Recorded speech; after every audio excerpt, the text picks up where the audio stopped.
देश में बढ़ते तेल संकट और कमजोर होते रुपए को लेकर चल रहे बहस के बीच अब बागेश्वर धाम के पीठाधीश्वर धीरेन्द्र कृष्ण शास्त्री का एक बेहद बड़ा और विस्फोटक बयान सामने आया है। धीरेन्द्र शास्त्री ने सीधे तौर पर सिस्टम की कार्यशैली और राजनेताओं की फिजूल खर्ची पर तीखा हमला बोला है। उन्होंने जनता के दर्द को आवाज देते हुए साफ कहा है कि जब भी देश पर कोई आर्थिक संकट आता है या रुपया मजबूत करने की बात होती है तो सारा त्याग सिर्फ और सिर्फ आम जनता से ही क्यों मांगा जाता है।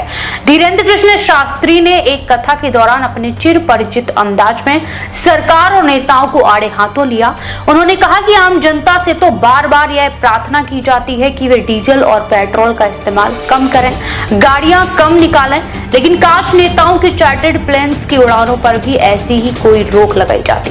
शास्त्री ने तंज कसते हुए कहा कि अगर नेताओं के चार्टरों पर कोई रोक लगती तो बड़ा मजा आता, क्योंकि देश का सबसे ज्यादा ईंधन तो इन्हीं वीआईपी हवाई यात्राओं में फूकता है। बात सिर्फ तेल बचाने तक ही नहीं रुकी। धीरेन्द्र शास्त्री ने एक बेहद कड़ा सुझाव देते हुए कहा कि आर्थिक मोर्चे पर मजबूती लाने के लिए कम से कम 3 महीने के लिए देश के सभी नेताओं की सैलरी और भत्ते रोक देने चाहिए थे। उन्होंने भरी सभा में सवाल उठाया कि अगर भारत का रुपया मजबूत करना है तो इसकी पूरी जिम्मेदारी केवल आम जनता ही क्यों उठाए। नेताओं और जनप्रतिनिधियों को इस संकट में बराबर की हिस्सेदारी क्यों नहीं देनी चाहिए। देश विदेश की तमाम बड़ी खबरों के लिए देखते रहें किनी टाइम्स। वीडियो को लाइक करें, चैनल को सब्सक्राइब करना ना भूलें।